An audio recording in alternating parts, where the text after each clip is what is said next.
Hello everyone, देखना शुरू कर चुके हैं आप अपना चैनल साइंस क्लासेस। आज हम पढ़ने जा रहे हैं, टॉपिक का नाम है फोटोसिंथेसिस। फोटोसिंथेसिस वो भी किसमें? इन हायर प्लांट्स, जो उच्च क्वालिटी के पौधे हैं लाइक एंजियोस्पर्म। एंजियोस्पर्म ग्रुप में फोटोसिंथेसिस कैसे होती है उसके बारे में हम यहां पे डिस्कशन करने जा रहे हैं।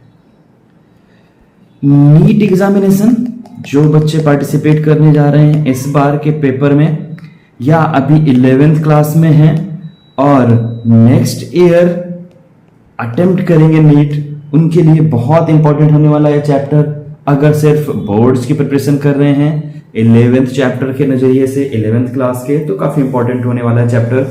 हम इसको पार्ट्स में कंप्लीट करेंगे। आज हम इसका पढ़ने जा रहे हैं फर्स्ट हाफ यानी कि पार्ट 1। तो आइए बिना देर किए हुए सिंपली आप फोटोसिंथेसिस के बारे में जितना जानते हैं एक जनरल बेसिक ओवरव्यू लेते हैं। नॉर्मली फोटोसिंथेसिस का मतलब क्या होता है कि फोटोसिंथेसिस एक ऐसी प्रोसेस है जिससे पौधे अपना खाना खुद से बना लेते हैं। अब पौधे क्या क्या यूज करते हैं? पौधे यूज करते हैं कार्बन डाइऑक्साइड, वाटर यूज करते हैं, लाइट एनर्जी यूज करते हैं, और ये सब पत्तियों में ग्रीन प्लांट्स के जो ग्रीन सेगमेंट्स हैं उस सेगमेंट से ये एब्जॉर्ब होते हैं और फिर ये अपना खाना बनाते हैं, और खाना बनाने के बाद ये ग्लूकोज के फॉर्म में उसको चेंज करते हैं। ग्लूकोज फर्दर स्टार्च फॉर्म में चेंज होके स्टोर्ड होता है। तो किस फॉर्म में एनर्जी स्टोर्ड होती है? स्टार्च फॉर्म में। लिबरेट क्या होता है? साथ में ऑक्सीजन। ये एक बेसिक प्रोसेस है। फोटोसिंथेसिस एक फिजिको केमिकल प्रोसेस बोली जाती है जिसमें ग्रीन प्लांट्स यूज करते हैं लाइट एनर्जी का, सोलर एनर्जी का to synthesise organic compounds. Organic compounds क्या बनाया हुआ है यहाँ पे? C6H12O6 that is glucose. ये बेसिस है life on the earth. Earth पे जो जीवन है ये उसका बेसिस है। ऐसे समझ लो कि अगर हम सोच रहे हैं कि हम तो मीट खाते हैं, क्या ही फर्क पड़ता है हरे पौधे रहें ना रहें, तो इतना जान लो कि जो मीट आप खाते हैं वो भी कुछ एनिमल्स खाते होंगे। वो जो एनिमल्स खा रहे थे वो आपने तो एनिमल खाए, मीट मिल गया, पर एनिमल तो खा रहे होंगे ना ग्रीन प्लांट को। लाइक अगर आप बकरी खा रहे हैं तो बकरी तो घास खाती है ना, तो घास के थ्रू उसको एनर्जी मिलती है और उस एनर्जी को आप ले लेते हैं। तो step by step energy transfer यहां पे देखने को मिलता है। अल्टीमेटली ऑल लिविंग फॉर्म्स जो हैं वो सनलाइट से डिपेंडेंट हैं, क्योंकि सनलाइट से फोटोसिंथेसिस होगी और फोटोसिंथेसिस से एनर्जी मिलेगी। तो क्या रिएक्शन बोला जाता है इसको? Physico chemical process. Importance of photosynthesis की बात करें तो ये एक प्राइमरी सोर्स है ऑल फूड ऑन अर्थ का। इसके अलावा इसका सेकेंडरी फंक्शन है, ये एटमॉस्फेयर में क्या रिलीज करता है? ऑक्सीजन रिलीज करता है। ये हम यहां पे इस सेगमेंट्स में पढ़ने वाले हैं। ये थोड़ा सा हम जिक्र करेंगे इसका कि जो एक्सपेरिमेंट्स परफॉर्म कराए गए हैं फोटोसिंथेसिस से रिलेटेड। एक्सपेरिमेंट क्या परफॉर्म कराए गए हैं? एक्सपेरिमेंट ये परफॉर्म कराए गए हैं कि हाँ क्लेरिफिकेशन हो सके कि प्लांट्स का, जैसे ये येलो एरिया है, ये ग्रीन एरिया है, एक ही पत्ती में जब मल्टीपल कलर देखने को मिलते हैं तो ऐसी पत्ती को हम क्या बोलते हैं? Variegated leaf. Variegated leaf starch test perform कराया गया। वेरीगेटेड लीफ ली गई या फिर इसका लीफ पार्शियली कवर कर दिया गया ब्लैक पेपर से। दो ऑप्शन हो सकते हैं इसको बनाने के। एक नॉर्मल पत्ती है, इसको इतना हिस्सा ब्लैक पेपर से ढक दो तो अब पत्ती का ग्रीन हिस्सा तो नहीं रह जाएगा ये। अब एक्सपेरिमेंट किया गया, इस पे आयोडीन टेस्ट परफॉर्म कराया गया। देखो आयोडीन टेस्ट क्या होता है? आयोडीन में एक ब्लू आयोडीन का टिंचर लिया जाता है। जब इस टेस्ट को परफॉर्म करते हैं तो हमें ब्लैक कलर ऑब्टेन होता है उस रीजन में जहां पे स्टार्च होता है, और वो कलर ब्लू ब्लैक बोला जाता है क्योंकि डार्क कलर होता है। तो ब्लू ब्लैक कलर एरिया वो जहां पे फोटोसिंथेसिस हुई होगी, यानी कि फोटोसिंथेसिस हुई होगी तो क्या बना होगा? स्टार्च बना होगा ना। स्टार्च बना होगा, स्टार्च के फॉर्म में एनर्जी स्टोर होगी। तो अगर हम यहां पे बात करें स्टार्च के सेगमेंट की, तो ये जिस एरिया में है, जैसे ये वेरीगेटेड लीफ थी, ग्रीन पार्ट्स को जब हमने टेस्ट किया तो ये जो हिस्सा था ये स्टार्च ब्लू ब्लैक कलर देखने को मिला, और जो ग्रीन पार्ट का हिस्सा नहीं था वो कलरलेस रह गया स्टार्च टेस्ट पे, क्योंकि कोई चेंजेस नहीं आए। इससे क्या रिप्रेजेंट हुआ? इससे रिप्रेजेंट हुआ कि जो फोटोसिंथेसिस होती है वो कहां होती है? ग्रीन पार्ट्स में ही होती है पत्ती के। अगर पत्ती रंग बिरंगी है तो उसके अलग सेगमेंट में फोटोसिंथेसिस ना के बराबर अकर करती है। दूसरा एक्सपेरिमेंट है मोल्स हाफ लीफ एक्सपेरिमेंट बोला जाता है। मोल्स नाम के साइंटिस्ट थे, इन्होंने एक्सपेरिमेंट परफॉर्म कराया। ये एक तरह से एक पॉट में कनेक्ट करके जो उसकी पत्ती लीफ थी उस लीफ में एक जार फिटअप किया। उस जार में इन्होंने क्या पुट किया है? KOH। क्या रखा है? Potassium hydroxide. पोटेशियम हाइड्रोक्साइड डालेंगे तो ये जार क्या हो गया? यहां पे कंप्लीटली कवर्ड हो गया है। जार क्या है? KOH से भरा हुआ है। इस लीफ में अंदर जो कार्बन डाइऑक्साइड का कंटेंट था KOH एब्जॉर्ब कर लेता है। ये KOH की प्रॉपर्टी थी। हमने ये टेस्ट परफॉर्म क्यों कराया था? ताकि हमें पता लगे कि कार्बन डाइऑक्साइड पे डिपेंडेंट है स्टार्च फॉर्मेशन की नहीं। तो क्या हुआ?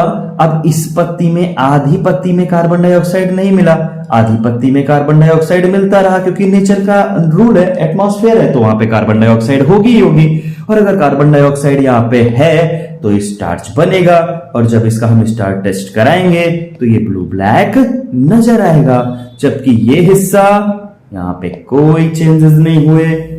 चेंजेस नहीं हुए इसका मतलब क्या हुआ? यहाँ पे कार्बन डाइऑक्साइड थी नहीं तो फोटोसिंथेसिस हुई नहीं। ये प्रूफ क्या करता है कि जो कार्बन डाइऑक्साइड है ना, ये फोटोसिंथेसिस के लिए रिक्वायर्ड है।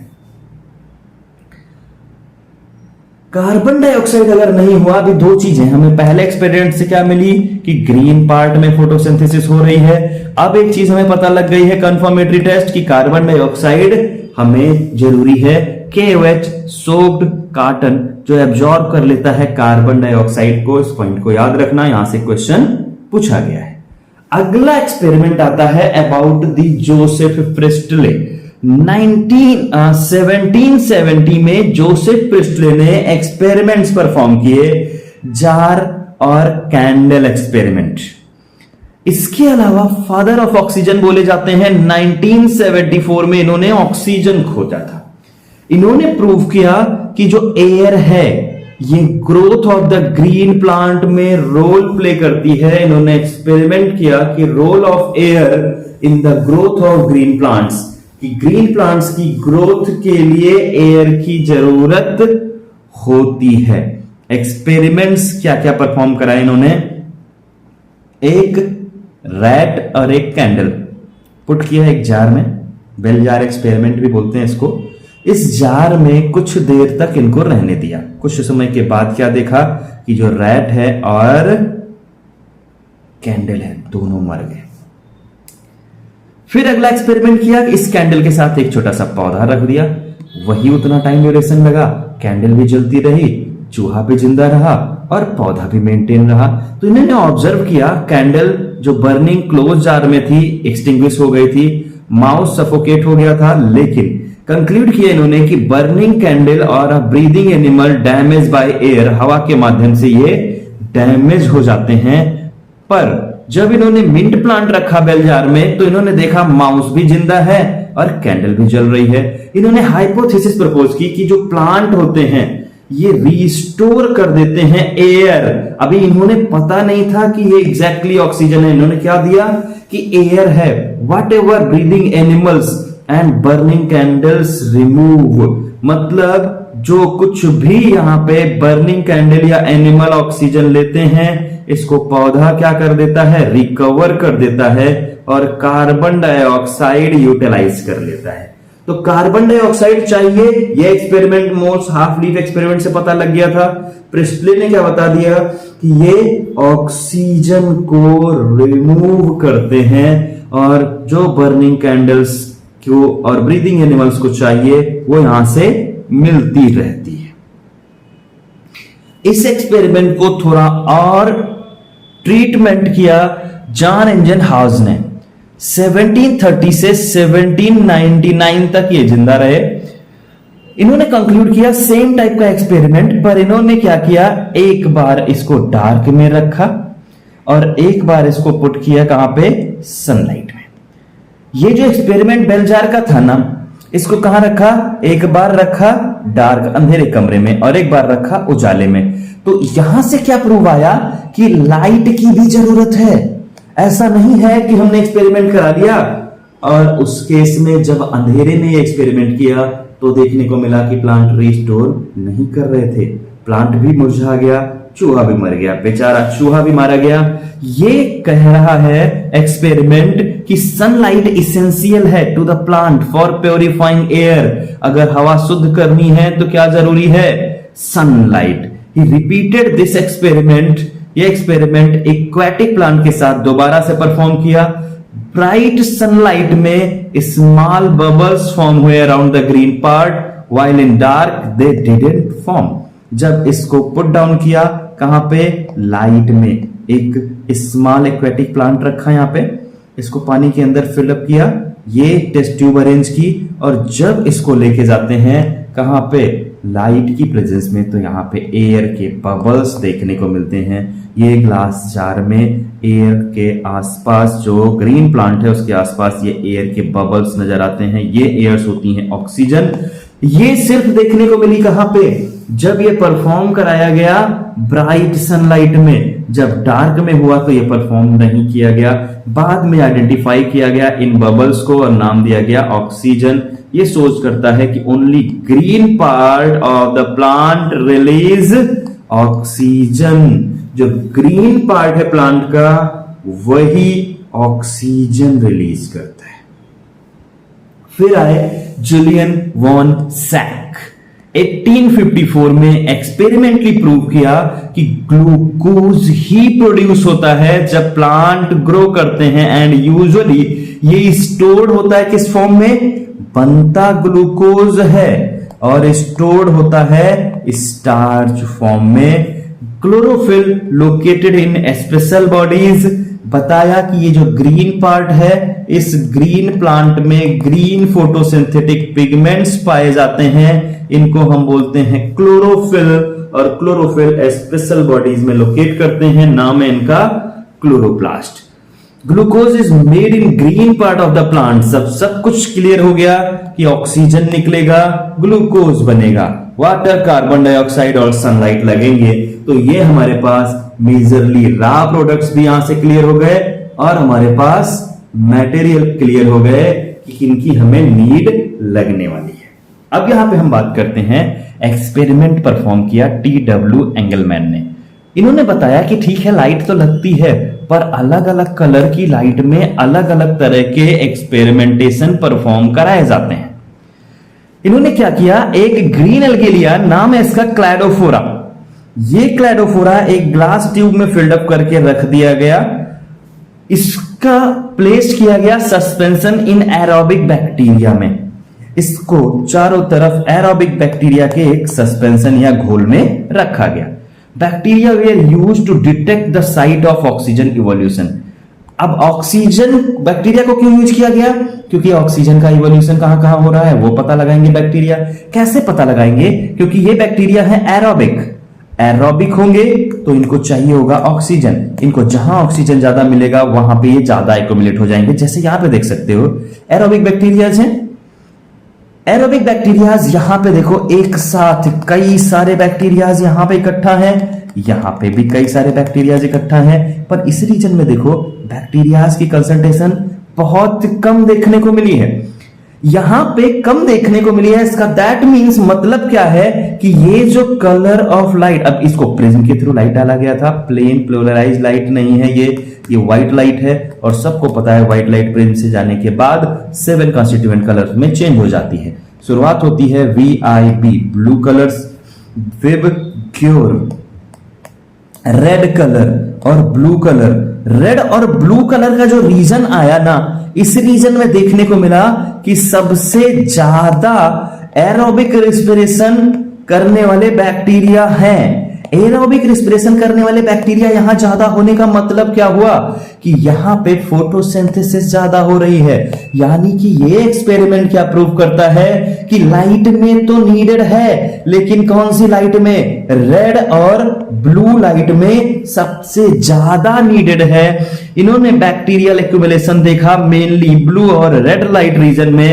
स्प्लिट स्पेक्ट्रम में पहले डिस्क्राइब किया गया, इन्होंने पहला बार या फर्स्ट टाइम क्या डिस्क्राइब किया, एक्सन स्पेक्ट्रम, कि कौन सी लाइट रे पे फोटोसिंथेसिस सबसे ज्यादा होगी और कौन से पे सबसे कम अकर करेगी। तो ब्लू और रेड में फोटोसिंथेसिस सबसे ज्यादा परफॉर्म होती है।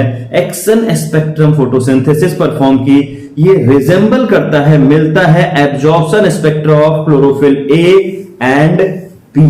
Chlorophyll A and B, chlorophyll के हम टाइप्स पढ़ते हैं, वहां पे इसका जिक्र मेंशन किया जाएगा। क्लोरोफिल ए और बी के सेगमेंट्स में इंक्लूड किया गया। अब इतने सारे जब एक्सपेरिमेंट्स हो गए फोटोसिंथेसिस से रिलेटेड, तो 90th सेंचुरी में इसका प्रॉपर एक रिलेशन एस्टेब्लिश किया गया। इंपेरिकल इक्वेशन बोला गया प्रोसेस ऑफ फोटोसिंथेसिस का, कि कार्बन डाइऑक्साइड, वाटर मिलते हैं लाइट से, CH2O का कंपाउंड बनाते हैं। ये रिप्रेजेंट करता है कार्बोहाइड्रेट को। ग्लूकोज इसके एग्जांपल में इंक्लूड किए जा सकते हैं अगर इनके नंबर्स ऑफ चेन्स इंक्रीज करते हैं। प्लांट यूज करते हैं कार्बन डाइऑक्साइड, वाटर और कार्बोहाइड्रेट बनाते हैं लाइट की प्रेजेंस में और साथ में लिबरेट करते हैं ऑक्सीजन। अब ये जो एक्सपेरिमेंट बनाया गया, इसमें एक और एक्सपेरिमेंटली प्रूव करने के लिए आए कॉर्नेलियस वान नील। 1897 से 1985 के ड्यूरेशन में वान नील साहब, जो कि एक माइक्रोबायोलॉजिस्ट हैं, क्या है, सूक्ष्म विज्ञान के बारे में हम ज्यादा यहां पे इनके बारे में इंफॉर्मेशन पाते हैं। वान नील ने कंडक्ट किया some studies in purple and green bacterias. एक पर्पल बैक्टीरिया और एक green bacterias. Purple and green bacterias में इन्होंने एक्सपेरिमेंट परफॉर्म किए और इन्होंने देखा कि नॉर्मली क्या रिलीज होती थी, ऑक्सीजन, पर यहां पे ऑक्सीजन या फिर वाटर वेपर्स जो यूटिलाइज की जाती थी वो यहां पे नहीं देखने को मिल रही है। यहां पे इन्होंने डिमॉन्स्ट्रेट किया कि जो फोटोसिंथेसिस है इज लाइट डिपेंडेंट रिएक्शन है, जिसमें hydrogen form a suitable oxidisable compound. ऐसा ऑक्सीडाइजेबल कंपाउंड्स बनाता है हाइड्रोजन, ताकि कार्बन डाइऑक्साइड को कार्बोहाइड्रेट में रिड्यूस किया जा सके। तो ऐसा जरूरी नहीं है कि वाटर ही जरूरी हो कार्बन डाइऑक्साइड के साथ, कोई भी ऐसा कंपाउंड हो सकता है जो यहां से क्या कर सके, कार्बन डाइऑक्साइड को ऑक्सीडाइज कर सके। कार्बन डाइऑक्साइड को ऑक्सीडाइज करने वाले जो कंपोनेंट्स हैं उनको हम यहां पे बोलते हैं क्या, वो कंपाउंड्स हमारे पास एक ग्रुप्स में अरेंज किए जाएंगे। H2A ग्रुप यहां पे पाया जाता है।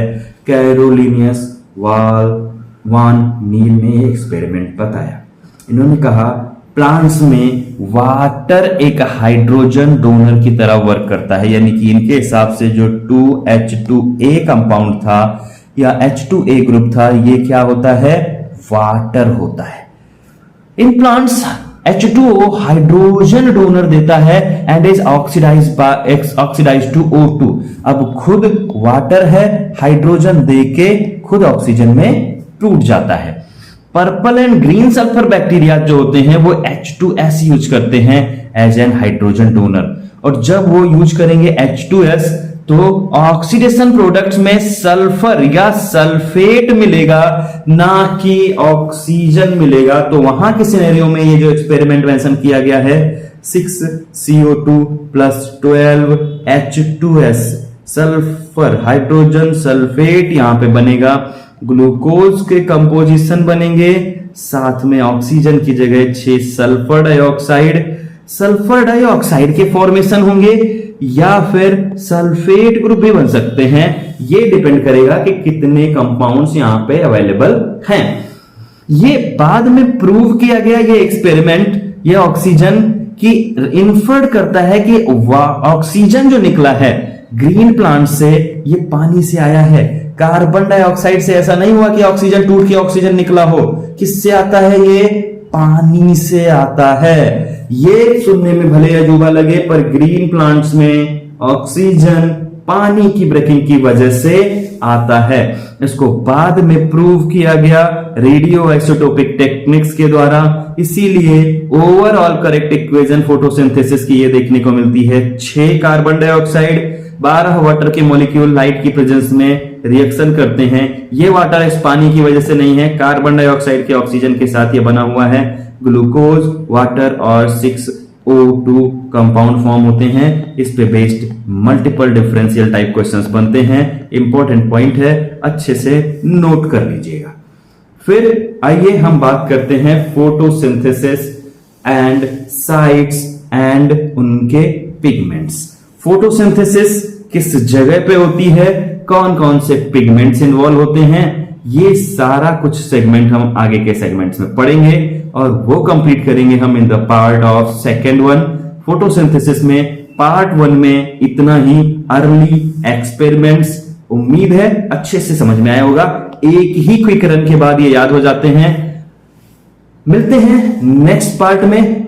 चैनल सब्सक्राइब नहीं किया है तो सब्सक्राइब कर लीजिएगा और दोस्तों के साथ शेयर करना मत भूलिएगा। अभी के लिए इतना ही। जय हिंद।